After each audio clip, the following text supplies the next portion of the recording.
दोस्तों आज हम स्टार्ट कर रहे हैं आपका एक नया subject cost and management accounting of 100 marks which is paper number 3 of CA intermediate. जो भी स्टूडेंट सीए इंटरमीडिएट का एग्ज़ाम देने वाले हैं नवंबर 19 में या मई 20 नवंबर 20 में, उनके लिए ये बैच रेलेवेंट है।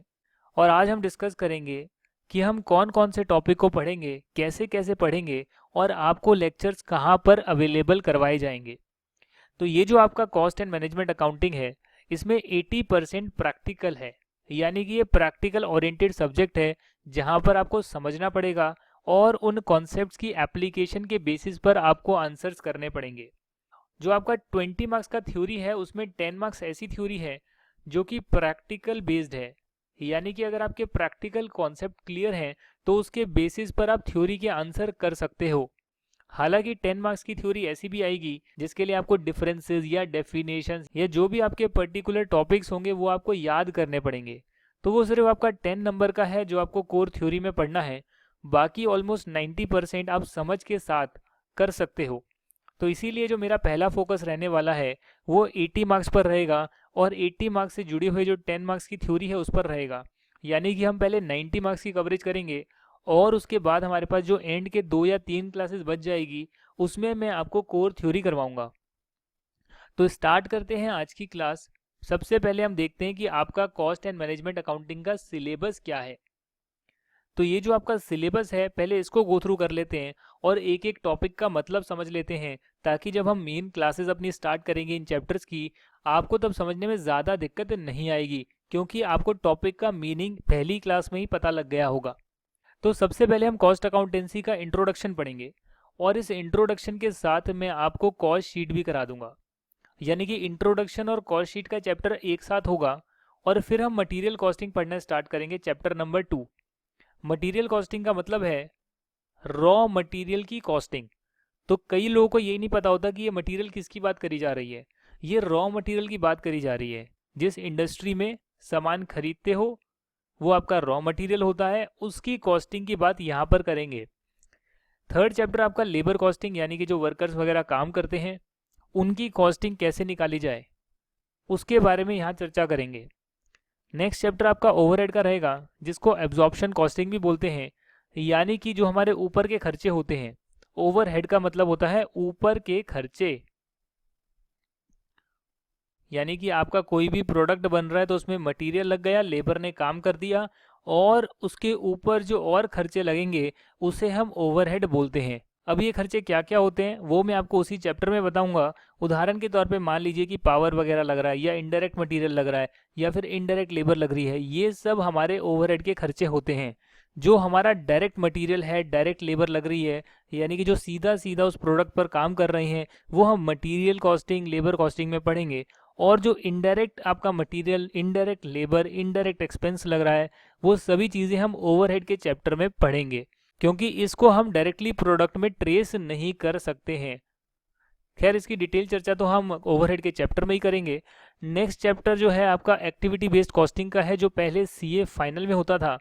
अब सीए फाइनल से सीए इंटरमीडिएट में भी इस चैप्टर को डाला गया है, यानी कि ओवरहेड से ही जुड़ा हुआ एक और चैप्टर है एक्टिविटी बेस्ड कॉस्टिंग का, क्योंकि यहाँ पर अलग अलग एक्टिविटीज़ जो होती है उसके हिसाब से कॉस्ट निकाली जाती है।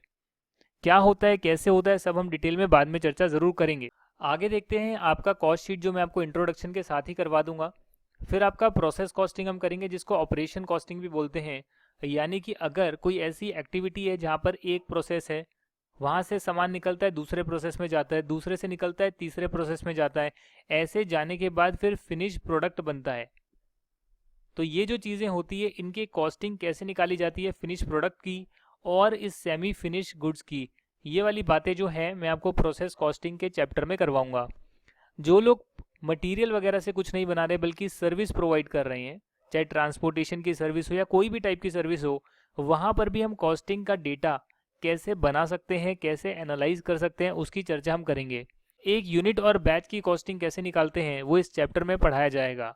बजटरी कंट्रोल में हम बजट बनाना सीखेंगे। बजट तो आप सभी लोग बनाते होंगे कि मेरा बजट इतना है, बट यहाँ हम थोड़ा डिटेल्ड बजट बनाना सीखेंगे कंपनी के हिसाब से कि उसको कितना मटेरियल, कितना लेबर, कितना ओवरहेड वगैरह खर्चा वगैरह उसको करना पड़ेगा एक पर्टिकुलर अमाउंट ऑफ क्वांटिटी बनाने के लिए या एक पर्टिकुलर एक्टिविटी लेवल पर काम करने के लिए उससे जुड़े हुए बजट्स हम कैसे बना सकते हैं उसकी हम चर्चा करेंगे। मार्जिनल कॉस्टिंग में हम लोग सीखेंगे डिसीजन मेकिंग कॉस्टिंग, कि डिसीजन लेने के लिए क्या क्या चीज़ें ज़रूरी होती है और हम मार्जिनल कॉस्टिंग के बेसिस पर डिसीजन कैसे ले सकते हैं, वो सारी चर्चा हमारे मार्जिनल कॉस्टिंग के चैप्टर में होगी।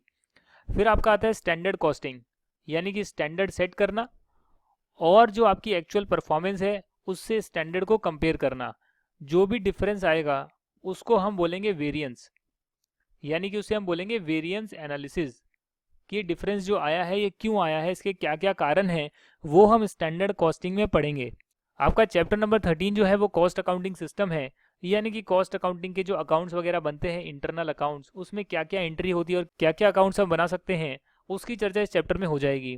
और लास्ट चैप्टर में आपका कॉन्ट्रैक्ट या जॉब कॉस्टिंग कराऊंगा, यानी कि अगर आपको एक कॉन्ट्रैक्ट मिलता है और उस कॉन्ट्रैक्ट की कॉस्टिंग करनी है या कोई एक जॉब वर्क मिलता है उस जॉब वर्क की कॉस्टिंग करनी है तो आप कैसे कर सकते हो, वो हम चैप्टर नंबर 14 में भी पढ़ेंगे। यहाँ पर मैंने ऑलरेडी लिख दिया है आपके नोट्स में that we will first cover all the concepts with examples and all the practical questions from the study material, then we will do the remaining theory। जैसे कि मैंने आपको ऑलरेडी बताया है कि हमारा फोकस 90% पर रहेगा पहले और एंड में हम 10% पर फोकस करेंगे। आपको मैं कॉस्ट अकाउंटेंसी कैसे पढ़ाऊंगा वो मैं आपको यहाँ बता देता हूँ। तो मैं आपको ऐसे हैंड रिटन नोट्स दूंगा जैसे आपको दिख रहे हैं। इन नोट्स को आप डाउनलोड कर सकते हैं या चाहें तो डाउनलोड करने के बाद अपनी कॉपी में नोट डाउन भी कर सकते हैं। आपको सारे के सारे हैंड रिटन नोट्स मिलेंगे और उसके बेसिस पर आपकी तैयारी 100% हो जाएगी। जब आपके कॉन्सेप्ट प्लस एग्जाम्पल हो जाएंगे तो उसके बाद में आपको स्टडी मटेरियल के 100% क्वेश्चंस करवाऊंगा। स्टडी मटेरियल के 100% क्वेश्चंस, 100% इलस्ट्रेशंस स्टडी मटेरियल से ही कराऊंगा। यानी कि नोट्स तो आपको कॉन्सेप्ट और एग्जाम्पल के मिलेंगे, कॉन्सेप्ट्स प्लस एग्जाम्पल, इसके आपको नोट्स मिलेंगे। स्टडी मटेरियल के हम सारे के सारे क्वेश्चंस भी करेंगे, तो आपकी 100% कवरेज हो जाएगी। जब आपका एक चैप्टर कंप्लीट हो जाएगा तो मैं आपको MCQ क्वेश्चंस दूंगा। MCQ जो है वो मैं आपके कॉन्सेप्ट बेस्ड बना दूंगा, तो हर कॉन्सेप्ट पर आपको कई MCQ क्वेश्चंस मिल जाएंगे उस चैप्टर के, और जब आप अटेम्प्ट करेंगे आप अपना रिजल्ट भी देख सकते हैं। जहाँ तक बात मॉक टेस्ट पेपर की होती है, तो मेरा ये मानना है कि इंसान अपने से कभी झूठ नहीं बोलता, खुद से झूठ नहीं बोला जा सकता। तो अगर आप सच में ही मॉक टेस्ट देना चाहते हो, मेरा यही सजेशन है, एक बार हम सारी चीज़ें कर लें, तो उसके बाद आप खुद स्टडी मटेरियल के क्वेश्चन या फिर जो ICAI का मॉक टेस्ट होता है या फिर जो ICAI के जो हमारे प्रीवियस अटेम्प्ट के क्वेश्चन हैं उन्हें आप बिना देखे या RTP के क्वेश्चंस बिना देखे आप करें और फिर सजेस्टेड आंसर से मिलाएं, तो वो आपका मॉक टेस्ट ऑटोमेटिकली हो जाएगा फ्री ऑफ कॉस्ट। तो मॉक टेस्ट आप खुद ट्राई करेंगे जब हमारा पूरा सिलेबस कंप्लीट हो जाएगा उसके बाद। अभी आपको कुछ नहीं करना है, अभी आपको सिर्फ नोट्स पढ़ने हैं, डिस्कशन देखना है, वीडियो डिस्कशन जो है, उसके बाद आपको नोट्स खुद बनाने हैं, रिवाइज करना है, एग्जाम्पल्स करने हैं, स्टडी मटेरियल के क्वेश्चन करने हैं, MCQ करने हैं, बस इतना ही काम आपको करना है। और इसके बेसिस पर आप 90% अपनी तैयारी कर लेंगे। 10% की जो तैयारी है वो आपकी सेल्फ स्टडी पर निर्भर करती है, कि अगर आप और अच्छा पढ़ना चाहते हैं तो आप सेल्फ स्टडी रेगुलर करें, मॉक टेस्ट पेपर वगैरह ICAI के देख लें या फिर पास्ट अटेम्प्ट के आप आंसर्स देख लें।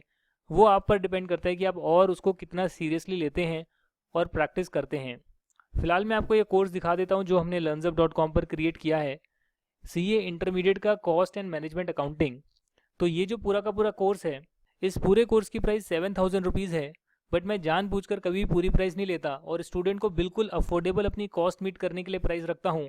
तो प्राइस हमने रखी हुई है सिर्फ कॉस्ट मीट करने के लिए 2999, यानी कि अप्रॉक्सीमेटली 3000 रुपीज़ रखी हुई है। इस कोर्स की एक्सेस आपको 1 ईयर तक वैलिड रहेगी। जो लोग फ्री में देखना चाहते हैं उनको मैं बता देता हूँ कि बैच परचेज मत करिए, सिर्फ आप डेमो वीडियोस देखिए जो कि फ्री वीडियोस में आएगा।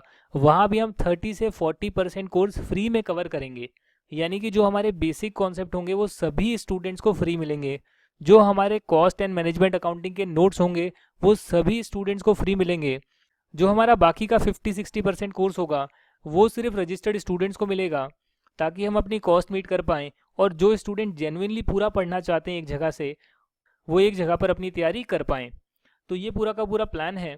फ्री वीडियोस में आप फ्री वीडियोस देख पाएंगे और पेड वीडियोस में आप रजिस्टर करने के बाद पेड वीडियोस देख पाएंगे।